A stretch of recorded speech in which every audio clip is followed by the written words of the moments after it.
1580, we aim to foster enlightening, sustainable, restorative dialogue, and we welcome unapologetically progressive viewpoints that empower fellow citizens. We are now accepting submissions for KBLA Talk 1580 guest editorials like this one.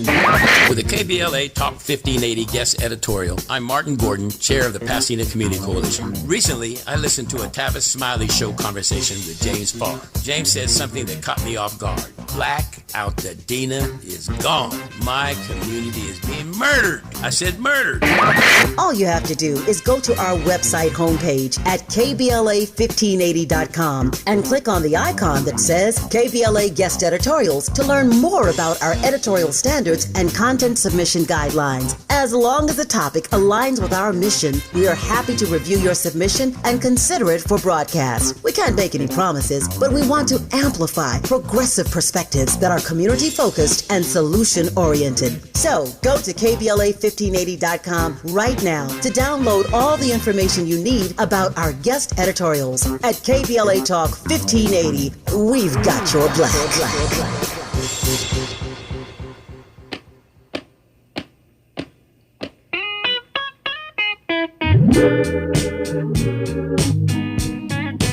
Love and happiness. But wait a minute, something's going wrong.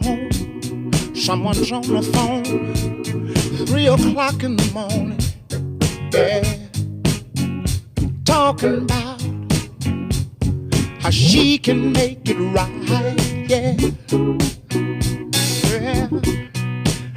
Happiness is when you really feel good about somebody. There's nothing wrong being in love with someone, yeah.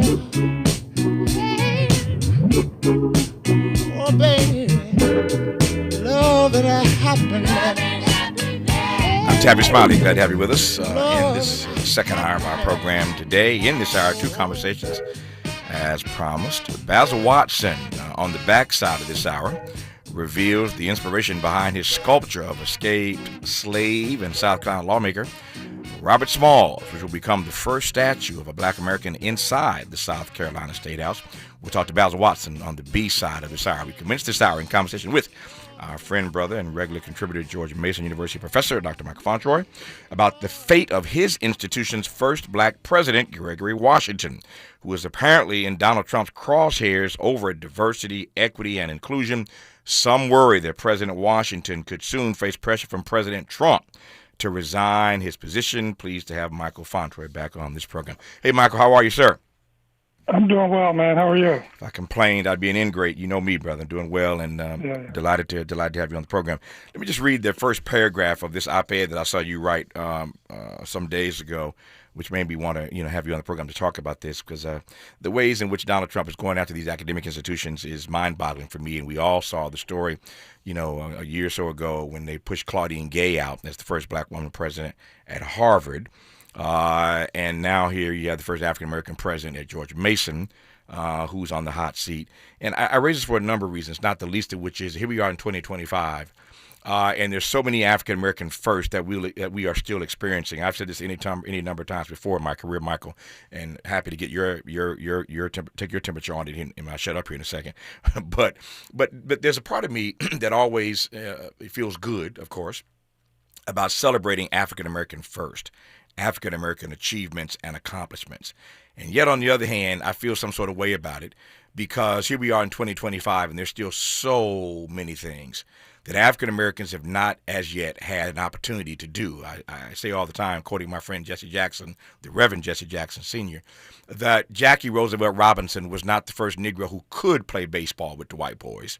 He was the first one who they gave an opportunity to play baseball with the white boys. There were many other players even better than Jackie Robinson. They chose him because of his skill set and his demeanor, as you well know. He was the right person, and we all celebrate Jackie Roosevelt Robinson. But black folk have been denied access to those spaces, and such is the case even now in 2025. So on the one hand, I'm down with the celebration. On the other hand, it just always it's like fingernails on a chalkboard. It always reminds me of all the spaces and places that we have been denied access. So George Mason has its first African-American president. Now he's in trouble. Here's the first paragraph in the op-ed that Michael wrote. The Trump administration's investigations into George Mason University are the latest steps in its fight to walk American higher education back to a less excellent, less meritorious, and less diverse place. The administration acts as if it wants to preserve privilege and opportunity for some and erect barriers to those who do not adhere to their worldview. We are witnessing attacks and threats to educational and opportunity access. Take it away, Michael Fauntroy. Well, first, thank you for having me on to talk about this. It is something that, as a college professor, means so much to me personally because I've seen the transformative impact that access to higher education can have on all kinds of people, not least of which African Americans. And I know that this is a national radio show, but for your LA-based listeners, I want them to know that Gregory Washington, before he got to George Mason, had been the dean of the engineering school at UC Irvine for a decade, left there to come to Mason. So he has some LA ties as well. And what we're seeing is, in my opinion, very dangerous. People from all around the world dream of sending their kids to universities in the United States, in part because these universities, notwithstanding some of their flaws and many of which we are familiar, have produced outstanding successes all across the full range of human endeavor. And so to block access because you don't like the way the leadership thinks or speaks really doesn't make any sense. And I'll add, there's something unique going on in Virginia. You talked about Claudine Gay at Harvard and what's going on at George Mason. Let's not forget that one of the first things Trump did when he got in office earlier this year was to remove the commandant of the Virginia Military Institute, a black man. So there is a pattern that has developed now where black leaders at predominantly white or non-HBCU institutions are often in the crosshairs. And then also, this is a gubernatorial election year, and, these kinds of issues are cropping up in that too. And Governor Youngkin wants to run for president, and so he's going to do what's necessary to line himself up with the MAGA right. And so it's a big mess. But so far, at least, it looks like President Washington is safe for now, but we should just know that this is not going to stop anytime soon. Yeah, when we come forward, I want to ask Michael more expressly what it is that the Trump administration is upset with George Mason about. You can take a wild guess, of course, but they have all these issues, a plethora of issues that they are having with academic institutions all across the country. And many of these elite institutions, they seem to have at the top of their list of people they want to take out or to have bend the knee. So we'll talk about what specifically George Mason, what the issue is with the Trump administration and why this black president at this institution is caught in the middle of it. You're listening to Michael Fauntroy on Tavis Smiley. Interrogating and unpacking. That's what we do around here. You're listening to Tavis Smiley. This is the story of the one. As a safety manager at a manufacturing plant, he does everything he can to keep his coworkers safe. From finding ways to reduce risks to keeping safety supplies in stock. And for that, he relies on Grainger. Grainger offers a broad range of quality products and next-day delivery, so he can always play it safe. Call 1-800-GRAINGER, click Grainger.com, or just stop by. Grainger, for the ones who get it done. An official message from Medicare. I turned 65 this year. I knew it was time to figure out Medicare, and I had questions, like when to enroll and how to enroll. So I went straight to the official source, Medicare.gov, to get the facts about Medicare. I found answers to all my questions, and I'm ready to get started. And so can you. Just go to Medicare.gov to get the real facts about Medicare. Paid for by the U.S. Department of Health and Human Services. Make a move into a home of your own. With City National Bank's Ladder Up Home Loan Grant, you could receive up to $20,000 that you never need to pay back. Use it toward your down payment, save on closing costs, or to buy down your mortgage rate. Find out more at cnb.com/ladderuphome. City National, here for every stage of the journey. Property must be in a qualifying market in California, New York, or New Jersey. Additional terms and conditions apply. Not all applicants will qualify. Terms are subject to change without notice. City National Bank is an equal housing lender. Member FDIC. NMLS number 536994. Are you wet shaving? You'll get razor bumps. Nah, Pops, I'm good with Gillette Skin Guard. How long you been growing that beard Mama hates anyway? Since 77. I shaved and got ingrown so bad. That's why I use the Gillette Skin Guard razor, face scrub, shave gel, and moisturizer. So I don't have to worry about new razor bumps or shaving irritation. Gillette Skin Guard, huh? Your mama's gonna love this one. The best a man can get keeps getting better with Gillette Skin Guard. Buy now at a retailer near you. Nationwide is so much more than a great insurance company. They're one of America's largest financial services companies. Like how I'm more than Saquon Barkley, the NFL's reigning leading rusher. I'm also the NFL's leading husher. Shh, hush up back there. Wow, I might have just set the hushing record. Well, almost. For your insurance and financial needs, Nationwide is on your side. Nationwide Investment Services Corporation, member FINRA, Columbus, Ohio. BET and PBS, the Tom Joyner Morning Show, and NPR, the cover of Jet and the cover of Time. #1 on the New York Times bestsellers list, 20 honorary doctorate degrees, a dozen NAACP Image Awards, a star on the Hollywood Walk of Fame, a Presidential Lifetime Achievement Award. From talk shows to talk radio, nobody's ever done it better. You like that? This is Tavis Smiley. Made fresh daily in Leimert Park, Los Angeles, California. You're listening to Tavis Smiley. Tavis Smiley and Michael Fauntroy of George Mason University talking about the first African-American president of that historic and iconic institution that has found himself in the crosshairs of the Trump administration, not unlike Claudine Gay and other college presidents who happen not to be black. A whole lot of people and institutions are being pushed out in this era of Donald Trump. So what's the rub? What's the Trump? What are the Trump folk mad about vis-a-vis George Mason, Michael? Well, it's a number of things, and it almost all comes down to sort of ethnic and racial diversity. Yeah. You walk around that campus right now, and it looks like you're walking around the United Nations. It's tomorrow's university in that way. It has it's a majority-minority institution. It's the largest public institution in the state. Takes in hundreds of millions of dollars in research grants. Is producing at a very high level, well above its weight in terms of its achievements. And for some people, that's just not acceptable. Success and achievement is only acceptable when it comes from people that look like them.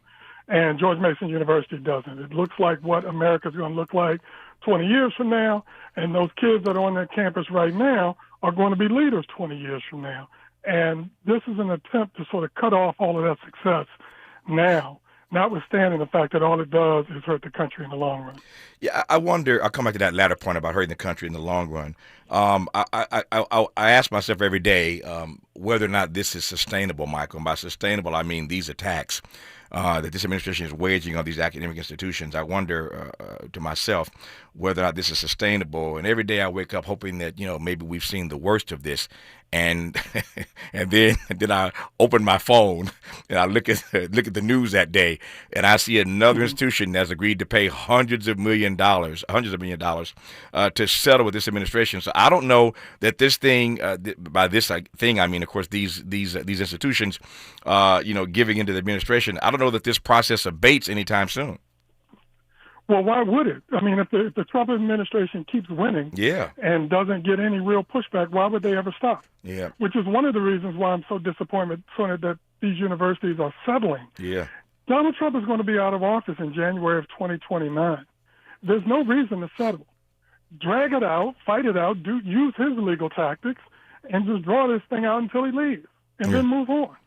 But that's not happening right now. Well, you're saying that because while you are the founding director of this Race and Policy Center at George Mason, you are not Mr. you're not the president of the institution. And what these presidents are saying, I'm just being tongue in cheek here. What these presidents are saying, Michael, I hear you, and you're a great professor. We're glad to have you on our faculty, but the university stands to lose hundreds of millions of dollars, way more, in research funds than we'd pay if we cut this deal. And so the math for them, is just mathing differently than it is for you or me. Well, I think obviously there's something to that. But as you know, when the bully comes take your lunch money on Monday, they're going to come back on Tuesday. That's true. And they're going to come back on Wednesday. That's right. And they're going to keep coming back. Yep. And so at some point, you got to fight back. And I was hoping Harvard would do that, but it's hard for me to root for Harvard in that way, but I thought they were about to show some leadership. It looks like they're going to fold just like Columbia and so many of these other institutions. And there are obvious cross pressures, even more so for public colleges and universities. I understand that, but I just want to see more fight from these institutions to say what we have stood for decades and decades and centuries is more valuable than these expedient short-term deals that are being made. I'm thinking about something as you're talking, and I hope I'm not violating any confidences. As a matter of fact, I'll just tee it up, and Michael can go there if he wants to. I just happen to know that Michael has a set of twins, and I know that those twins just graduated high school, and I know that one of those twins is headed to an HBCU that I won't name, Morehouse. So he's headed to school this fall, and I'm raising that only because what the storyline that is not developed as yet, and I think I understand why. So let me just not get ahead of myself. But the storyline that has not developed as yet, Michael, for all that Donald Trump is doing to put up on black people. We just talked in our first hour about the high rate of black unemployment and how we're always the canary in the coal mine, right? When black unemployment goes off the charts, the economy's headed in the wrong direction. And so black unemployment is up, especially right now for black women. And so we're teetering on recession. And again, that's in large measure because of all these you're in D.C., of course. Although there are federal workers everywhere, disproportionately in D.C., of course. And so many federal workers have been laid off. That's why the unemployment numbers are up. I put a pin in that for the moment. The point I'm pressing toward is we've been having all these conversations about the Trump administration putting upon academic institutions, but not as yet HBCUs. I think I know why that's the case so far. But why do you think that the HBCUs, and I'm glad about it, but HBCUs at the moment aren't in his crosshairs? Well, not publicly and not yet. Yeah. He'll eventually get there. Yeah. There's a part of me that thinks that many of the driving intellectual forces in this administration would be perfectly fine with an institution in which all the black people went to HBCUs and we create a universe of historically Hispanic institutions, and all of the so-called most elite institutions are reserved for white people. I actually believe that that's where some of those folks are. So that may be why you haven't heard it yet. But they'll get to HBCUs. There's no question about that. And I should just tell you, one of the narratives that's beginning to develop is that black parents who have kids in high school right now are seeing this, and they're wondering, is my kid going to be safe if I send them to, pick a PWI somewhere? Oh, yeah, sure. And maybe I need to send them to an HBCU. Yeah. And we're on both sides of that. I'll go there a little bit with you next week, a week from today. Lisa and I are taking our son to Morehouse, and the week after that, we're taking our daughter to Syracuse. And so we're on both sides of that coin, and we're seeing it in a variety of different ways. But I would just tell you, in the conversations that I'm having with parents and have been for the last couple of years around this kind of stuff, folks are worried and are voting with their dollars to the extent that they can. Yeah. I receive everything you said. And the only thing I would add to that is, and you know this as well as I do, let's just say the quiet part out loud. There are a number of these black presidents at these institutions who happen to be Republicans. In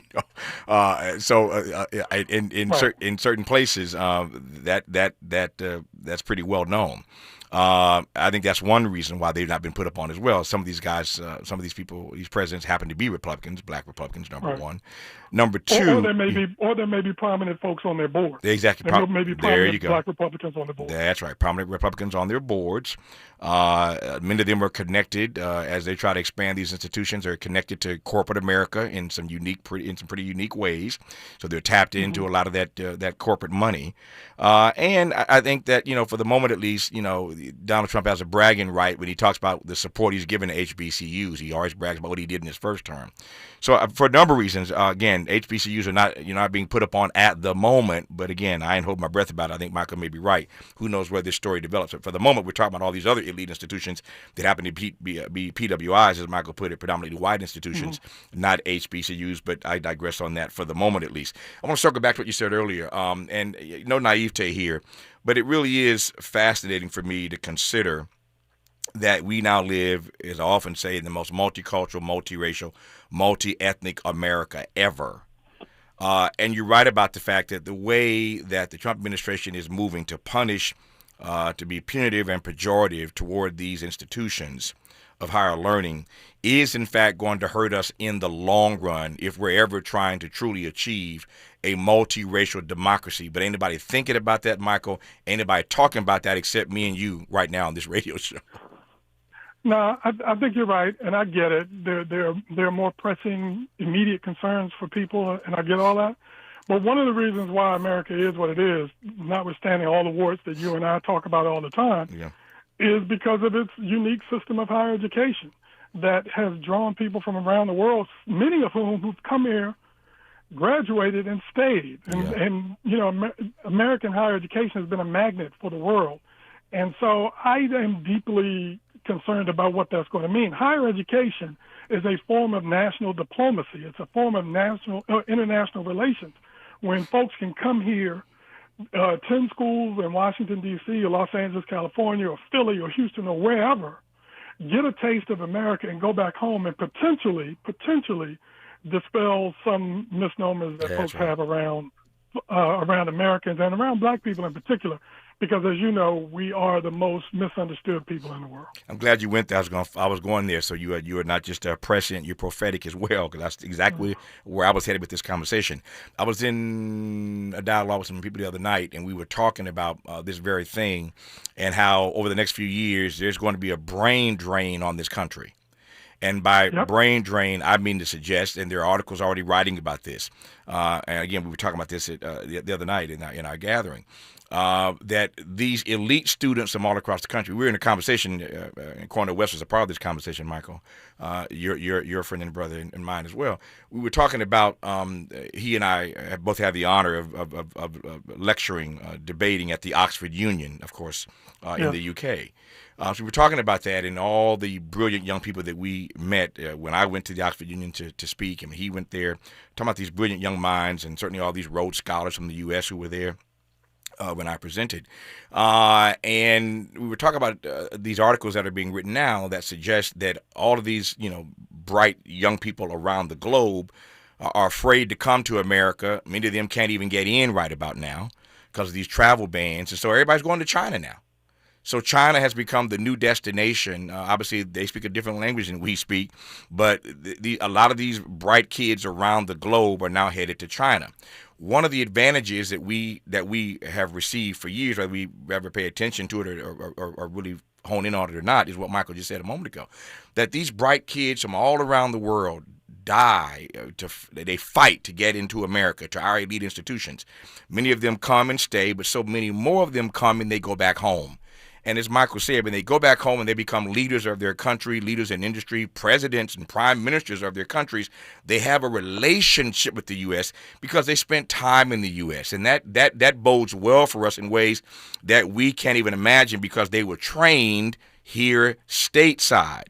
But now that brain drain is starting to kick in because Donald Trump is denying people access to the country. At Harvard and other places, he's going after international students. That is the exact wrong thing to do, Michael, in a world that's becoming smaller and tighter by the day. Tavis, I've taught students from more than 30 different countries around the world. Wow. I can tell you that is 100% correct. And let me add the financial impact of this. International students pay a higher tuition rate than domestic students. So for public schools in particular that rely on international students for revenue, they're going to have a tougher time closing gaps, which could mean fewer scholarship dollars available for domestic students. It's a real problem that's short-sighted, and the people who are running these decisions don't understand how our higher education works. don't understand the value of higher education, and are only going to make things worse for us all going forward. Yep. I've got a few minutes left. I want to circle to this and close on this note. Since you teach this stuff every day at George Mason, I've asked this question of others. Dr. West on this program yesterday, as a matter of fact, we talked about it, and I'm going to get your take on it. We are 60 years in when it comes to the Voting Rights Act. And as I've said multiple times already, I am concerned about where we are because, as I said to Dr. West yesterday, there'll be a number of celebrations and commemorations around this anniversary, and that's a beautiful thing, but it may very well be a bunch of memorials that we end up having for the Voting Rights Act as we know it, because the Biden administration did not do its job, as far as I'm concerned, Michael, in addressing that filibuster issue and getting that John Lewis Voting Rights Act passed and strengthening this measure 60 years in. And so I'm concerned about what it means for black people, especially, but for all of us. There's a sense that I have that black voting power is going to be in trouble in the coming months and years. It's an anniversary. It's also a funeral. Wow. Because the truth is, Tavis, we are at our lowest point in terms of voting access since the Voting Rights Act of 1965, which in my view is the most important piece of legislation America ever produced. Mm-hmm. And I think we are in big, big trouble. People need to wake up to see what's going on. If the Texas legislature is allowed to redistrict, as they are threatening to do, the impact on black voters in Texas is going to be substantial, and that's going to have an impact nationally. I am gravely concerned about this, and I actually think it's the biggest issue facing us right now as a country. Yep, I've said many times, more times than I can count. The audience may be tired of hearing me say it, but I'll say it again. Gerrymandering is perhaps the greatest threat to this experiment in democracy right about now. And Michael's right, it's not just in Texas. I should mention, I saw this in the first hour. I didn't get to it, but since Michael raised it, let me go there now. So the governor in Texas, Greg Abbott, has signed off on these civil arrest warrants. So they are now moving to the next phase. Again, these civil arrest warrants have been approved by the governor in Texas, and so now they're going to start hunting down these Democrats who are in other places. Many have gone to Illinois. We saw some of them standing with J.B. Pritzker in Illinois. Mm-hmm. We saw others standing with Governor Kathy Hochul in New York State. So they've spread out, but they've left the state of Texas. But now the governor in Texas, Greg Abbott, has approved these civil arrest warrants, and they are going to go after these Democrats who have abandoned the state, trying to stop this wretched redistricting plan from passing. And so it's going to get uglier in Texas. Yeah. But Michael's right. They're going to pick up at least 5 more Republican seats in Texas. It's not just Texas. We had a guest on this program a week or two ago. It's already happened. Ron DeSantis pushed his plan through in Florida, so you lost black voting power in Florida. Mm-hmm. Gavin Newsom's trying to figure it out here in California, a blue state. We may see 4 or 5 more Republican seats coming out of California because of demographic shift. So it's an ugly moment, and if ever we needed some teeth in the Voting Rights Act, that moment is now. So I am simpatico with Michael K. Fauntroy, who is a professor and founding director of the Race, Politics, and Policy Center at George Mason University. We'll keep our eye on what's happening at George Mason. Hopefully this first black president at George Mason will survive this brouhaha at the moment. Michael, thanks for your insights as always, my friend. I'll talk to you soon. All right, man. Talk to you later. All right. Safe travels down to Atlanta, getting your boy in the Morehouse. More of Tavis Smiley when we come forward. For all the freedom-loving folk, this is Tavis Smiley. I feel like freedom.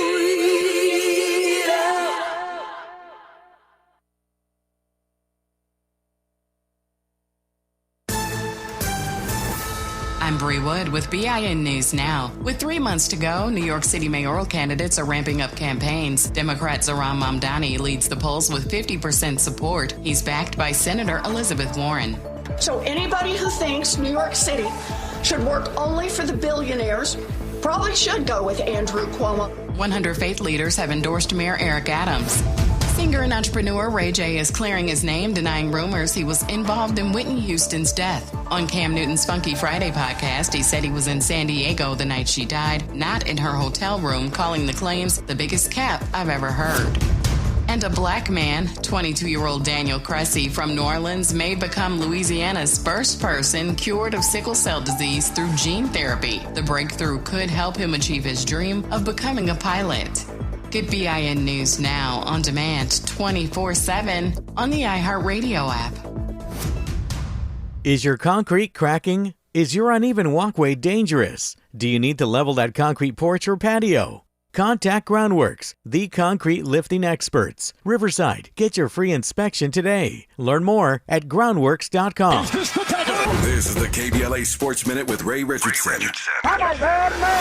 Just in case Lakers fans were wondering, LeBron James did reach out to Luka Doncic to congratulate him on his contract extension. LeBron did a video call with Doncic while Doncic was signing a new 3-year deal for $165 million. LeBron and Luka would get a chance to play an entire season together. The Lakers were 16-7 last season when LeBron and Luka were on the court. Chargers linebacker Denzel Perryman is out of jail after spending the weekend locked up for having 5 guns in his car, including 2 assault-style rifles. The 32-year-old Perryman was released late Monday afternoon. Perryman was stopped by Inglewood police on Friday for having expired tags on his car. He was scheduled to appear at the Inglewood courthouse Tuesday morning, but LA County District Attorney Nathan Hochman decided not to file charges.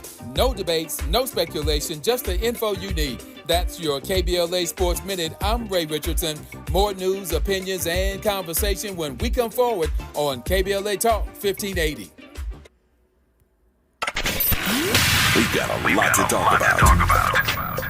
Hi, I'm Zoe Williams, a.k.a. the Voice of Reason, encouraging you to join me weekdays from 7 to 9 p.m. for the world's most intriguing relationship radio roundtable. Every night, I facilitate and encourage our loyal listeners to participate in the most engaging relationship discussions you'll hear anywhere. So make it a point to rendezvous with me, Zoe Williams, the Voice of Reason, Monday through Friday, 7 to 9 p.m. Pacific Standard Time. Trust me, your relationships will never be the same. The VOR is on fire tonight. Unapologetically progressive. KBLA Talk 1580. We've got your black.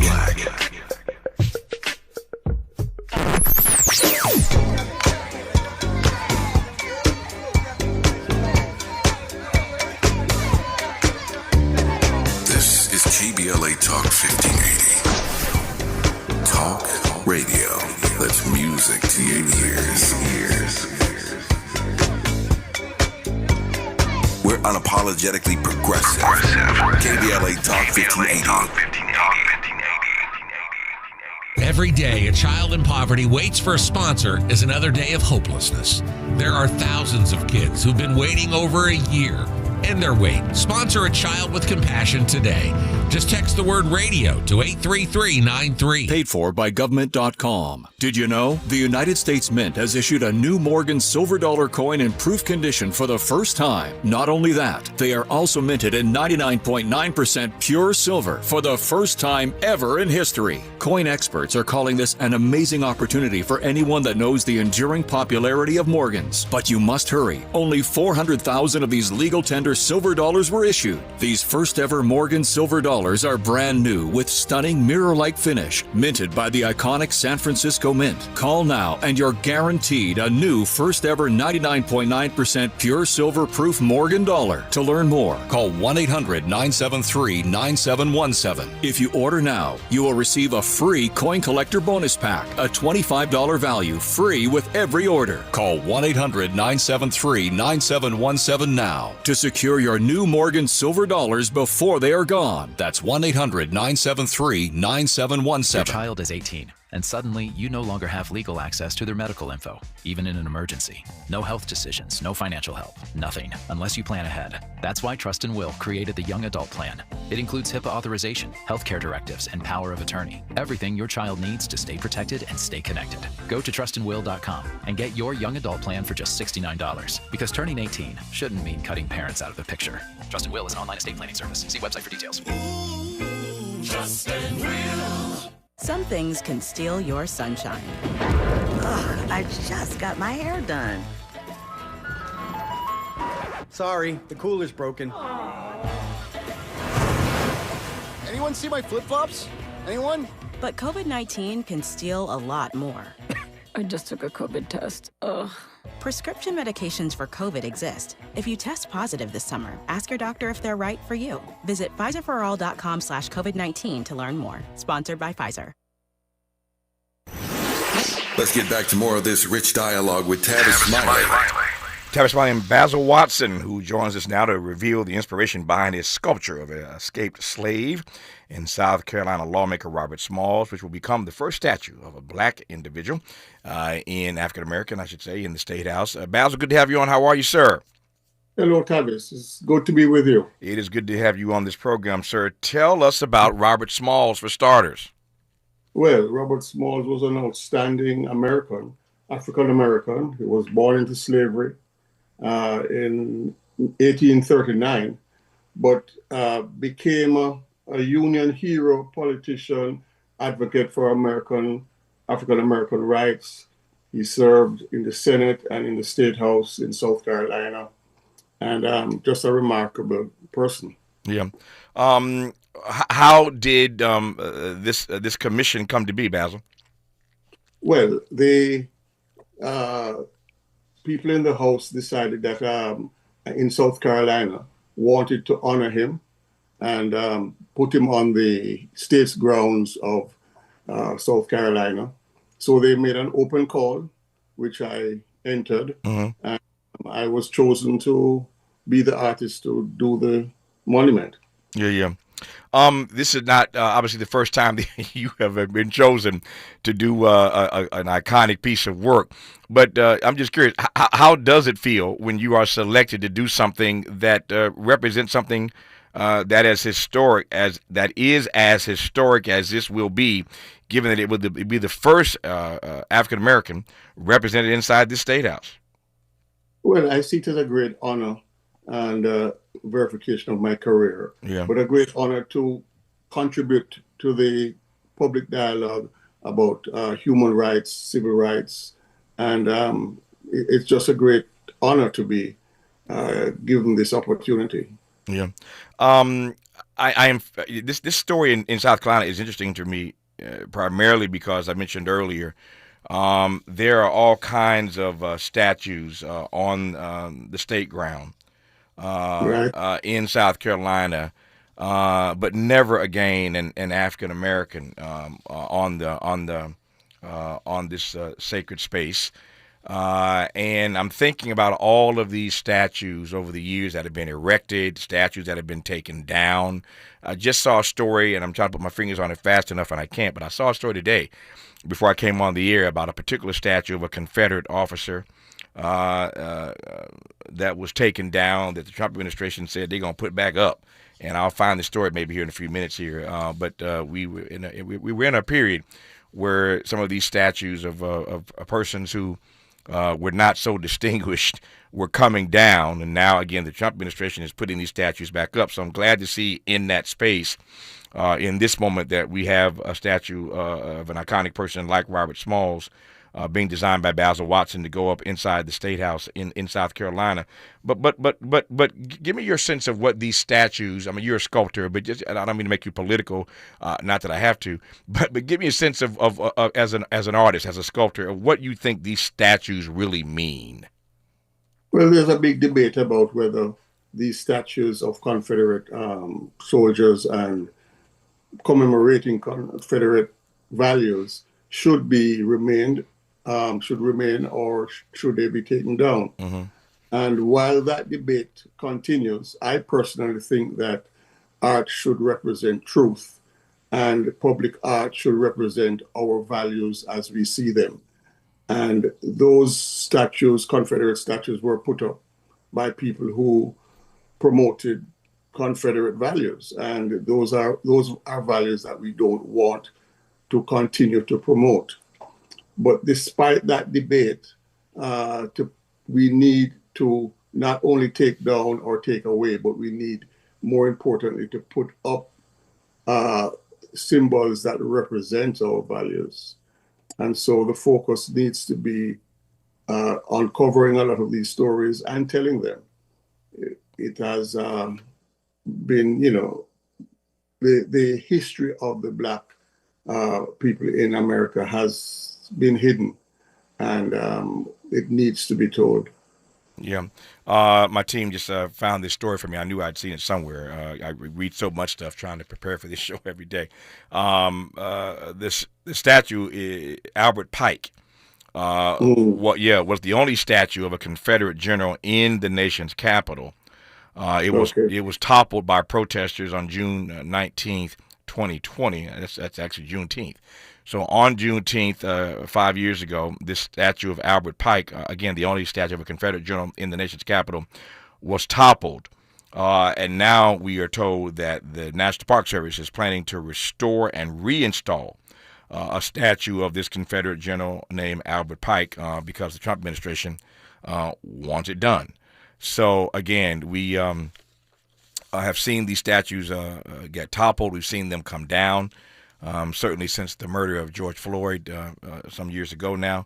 But these Confederate statues are starting to make a comeback, commencing with the nation's capital and this statue of Albert Pike, which the Trump administration has instructed the National Park Service to re-erect. So that's the space that we're in, and that's why I celebrate what Basil Watson is doing with regard to this sculpture of this escaped slave and South Carolina lawmaker Robert Smalls, which again would be the first statue of its kind of an African American on the grounds of the State House in South Carolina. I love your answer to the last question about doing work that expresses, espouses, and advances our values. Tell me the extent to which that has been at the epicenter of the work you've always done, Basil, that notion. It comes from my upbringing. My parents tried to instill the proper values in me. And in my home, it was filled with art that represented the values of our home and my parents. And wanting to contribute to the public discourse and as a sculptor, create sculptures for the public, it has been my mission and my desire to present values that resonate with the community. And that's the way to get the acceptance for my work. And I have been successful at it over the years.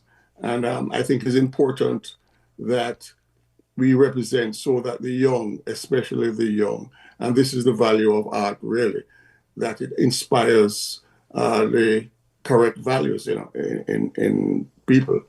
So for public art, and especially things that are telling our history and our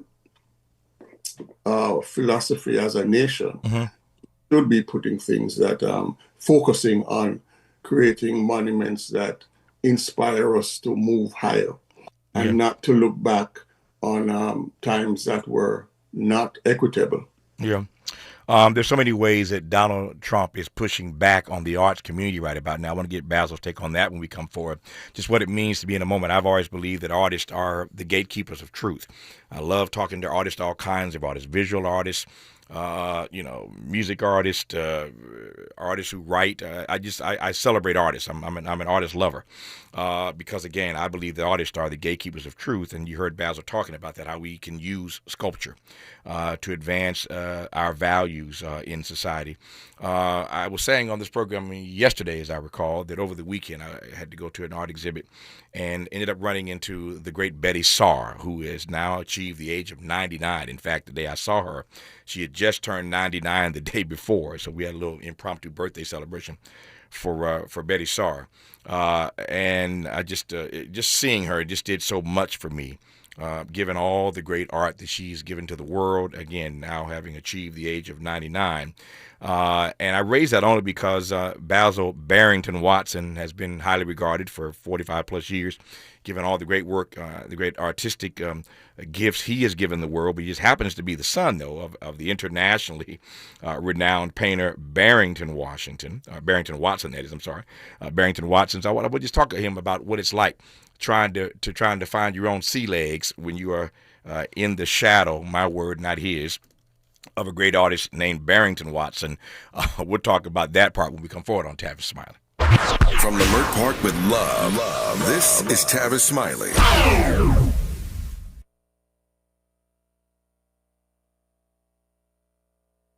Break out the champagne. Everybody get a glass. Tavis Smiley is now ranked number 16 nationally and the highest rated talk show hosted by an African American on the 2025 Talkers Heavy 100 list of the most important talk radio hosts in the nation. Last year, Tavis ranked number 33 and the year before, number 45. The Tavis Smiley Show has rapidly expanded its national syndication to now include nearly 50 radio stations across the country and counting. Congratulations, Tavis. Yay, yay! We asked seniors how to prevent Medicare scams. My best advice, if you get a phone call, do not talk to the person. These people are well trained. Don't talk to them. They don't know me. They're just trying to scam me. Don't be fooled. Hang up. Just hang up. Never give out your Medicare number. They're going to get your number to put in a false claim. If I get a call from someone, I don't pick up the phone. And should I pick up the phone and they ask for information, then I hang up. How do you detect Medicare fraud? Just like I check my credit card statements, I check my Medicare statements monthly. Scammers can get a hold of your number, order medical devices through your account, and you're not even going to know about it if you don't look at your statement. Check your statement every month. If you get your statement and you see something that you know you did not have done, you report it. Call your senior Medicare Patrol. To report Medicare fraud, call the Senior Medicare Patrol at 855-613-7080. The following is a paid advertisement by Family Vacation Getaways with the purpose of soliciting sales of vacation ownership. For complete details, please visit fvgradio.com. If you want a 100% complimentary stay at a luxury resort in Cancun, airfare not included, then Family Vacation Getaways is your ticket to paradise. See website for complete details. We're giving away 5 days and 4 nights to the first 50 callers who can name an animal that lays eggs and is not a bird. An animal that lays eggs and is not a bird. Do you know it? Call now, 800-868-6431, 800-868-6431. You're also eligible for an exciting bonus vacation to Orlando, Florida for just $498. And don't worry about anything ruining your plans. We can extend your travel up to 18 months. Name an animal that lays eggs and is not a bird, and get a complimentary Cancun resort stay and an optional bonus vacation to Orlando for just $498. What are you waiting for? Call 800-868-6431, 800-868-6431, and give us your answer. The proceeding is not a contest and is a paid advertisement by Family Vacation Getaways and not sponsored by this program or its affiliates. My mom has decided to learn to paint, and she's good. My dad's now into creative cuisine, and I've already put on 6 pounds. Learning new things comes with age. My mom, she started forgetting my name and what we're talking about. Forgetting well-known things doesn't. Memory loss may be a sign of Alzheimer's disease. Early detection gives you and your loved one time to plan for the future. Learn the warning signs of Alzheimer's at 10signs.org. Brought to you by the Alzheimer's Association and the Ad Council. Sometimes he fails at fitting in, but we're okay with that. You're inside the Tavis Smiley Show. You are indeed with Basil Watson, renowned artist and sculptor who has received the commission to design, to create the sculpture of the escaped slave and South Carolina lawmaker Robert Smalls, which will in fact become the first statue of an African American inside the State House, on the state grounds, the state capitol grounds in South Carolina. It's about time. You've been there, and I've been there a number of times over the course of my career. There are statues all over those grounds, but never a statue of an African American until Basil Watson finishes his work, and we see the statue of Robert Smalls unveiled on those grounds. So Basil was saying earlier that he grew up with art in his house. Indeed, he did. He rode right past it rather swiftly. He didn't just have art in his house. He happens to be the son of the internationally renowned painter Barrington Watson. So he got it honest, as they say. The apple didn't fall far from the tree. Talk to me about that part of the story, Basil, which you tried to slide by, but you can't get away with that with me, man. Well, Tavis, you said the shadow of Barrington Watson. And I look at it as growing up in the light of Barrington Watson. Yes. He shone a great light that illuminated a way forward for me. And the task now is to shine that light forward. Actually, my son is a painter. So his path is doubly illuminated by his grandfather and his father. And, art is about speaking your truth. And that's what I learned from my father. Speak your truth and may the chips fall where they may. I gain so much from the practice of art as opposed to the recognition that I get. So I'm just grateful for the path that I have been on, the legacy that I have received, and my opportunity to pass it forward. Yeah. To your point about your father teaching you that art is about speaking your truth, I said earlier that I believe that artists at their best are, in fact, the gatekeepers of truth in our society. What's your sense of the way that the arts are being put upon? I'm trying to be as nice as I can about this. The way the arts are being put upon in this era of Trump 2.0. Well, art has always been political. Whether it's male, female, black, white, whatever ethnicity, there is always a political aspect to art. And I think the Trump administration recognizes this. And they are going to want to promote their agenda, whether it resonates with the people or not. And I think eventually the truth will surface. We have to fight back in every which way. It's never given. We have always had to take our place in the sun forcefully. So it is going to be a struggle, but things like the Robert Smalls Monument is going a far way to opening up what art can do and what art does and the potential it has. And more people are recognizing it. We're not just walking past sculptures anymore. We are stopping to look and ask why. Because we realize how much of an effect that it do have on us. If it has a negative effect, they more than likely people are going to try and ignore it or pass it by. But when it has a positive effect, people will embrace it. And the more people embrace it, the stronger the movement will be. No, I love that. These days, Basil says, we're not just walking by art. We're not just walking past sculptures. We're stopping and looking and gazing and asking why. And that's always the question, why? Our remaining moments with Basil Watson when we come forward on Tavis Smiley. Helping to stretch your moral and political imagination. This is Tavis Smiley.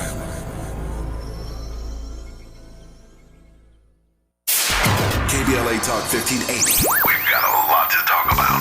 KBLA Talk 1580, connecting you with services and solutions. If you need help getting your resume in order, finding job training, or landing a job, we've got 3 great options for you. First, the City of Los Angeles has WorkSource centers across the area offering free job support.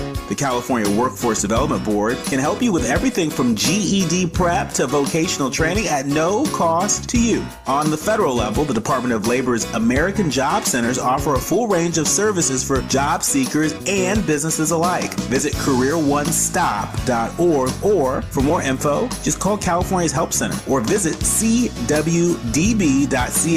or call 916-657-1440. For the City of Los Angeles programs, go to ewdd.lacity.gov or call 213-744-7300. All these services are free to help you get your next job.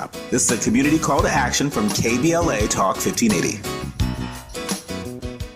Do you owe $10,000 or more in credit card debt or personal loans? With credit card debt at all-time highs, Debt Relief Advocates is urgently notifying consumers of debt relief now being made available, designed to aid consumers with out-of-control credit card debt. Those who qualify and enroll for this relief program will only have to pay back a fraction of what they owe. This is not bankruptcy or a debt consolidation loan. This is a relief program that credit card companies would rather you not know about, as it ends your debt nightmare and saves you lots of money. Consumers owing at least $10,000 in credit card debt or personal loans can now take advantage of this debt relief as the cost of living skyrockets. Debt Relief Advocates has established a relief hotline for you to call to learn what debt reduction you may qualify for. For this free information, call 800-433-8909. 800-433-8909. That's 800-433-8909. Or simply visit godra.com. If you're like me, 60 and retired, making ends meet, especially here at the supermarket and drugstore, is tough. I'm so blessed to have found BenefitsCheckup.org. It's a free and confidential website from the National Council on Aging that connected me to $1,200 a year in programs that help pay for food, medicine, utilities, and more. Maybe it can help you. BenefitsCheckup.org. You know where you want to go in life, and City National Bank can help. City National knows the dedication it takes to build your vision for the future into a reality, and our team is here for you. We have a wide range of options to help, from personal savings accounts to interest-bearing money market savings accounts and more, all designed to help you get where you want to go. City National, here for every stage of the journey. Learn more at cnb.com. City National Bank is a subsidiary of Royal Bank of Canada, member FDIC.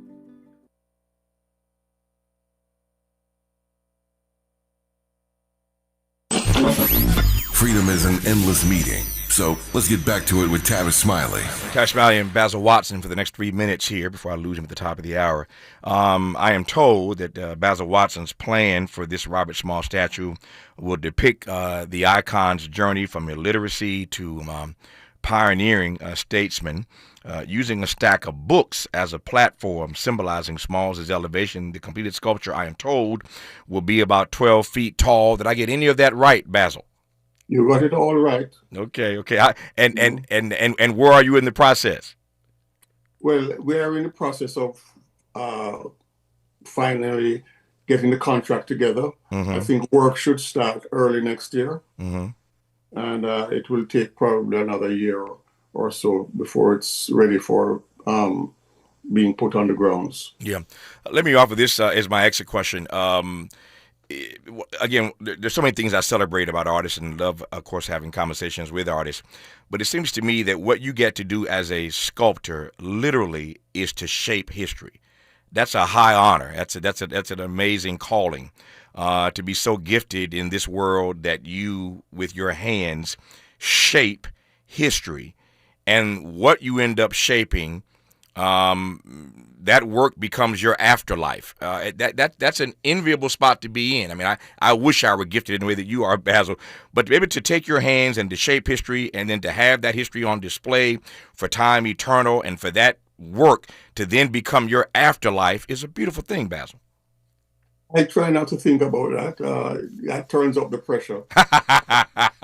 I just enjoy the process. And I try to focus on that. It is said, and you do reflect on it from time to time, and it's a tremendous honor and feeling. But I try to keep myself in the know and the process of working. No. So it's just one sculpture after the other. Yeah, no, I respect that. And I honor that, in fact. And yet from my vantage point, I see just a little bit differently that you have a chance and have done so many great pieces around the world, and that those statues will stand forever as an honor to not just the individuals or the institutions, but indeed to the work that you have done to bring it to life. I just love this notion again of just being able to, with your hands, to literally shape history, and that stuff will outlive you. We'll be talking about Basil Watson's work for years to come, just as we are still talking about the work of his renowned father, Barrington Watson, all these years later. Basil, congrats on the commission. I'm glad they were wise enough to choose you. I can't wait to get to South Carolina in a year or so, a year or two from now, to see this statue of this iconic escaped slave turned statesman, Robert Smalls, making him the first African-American to be featured with a statue on the grounds at the State House in South Carolina. Basil, thanks for the conversation, sir. Good to have you on this program. Tavis, it has been an honor. The honor was all mine, my friend. Trust and believe. More of Tavis Smiley when we come forward.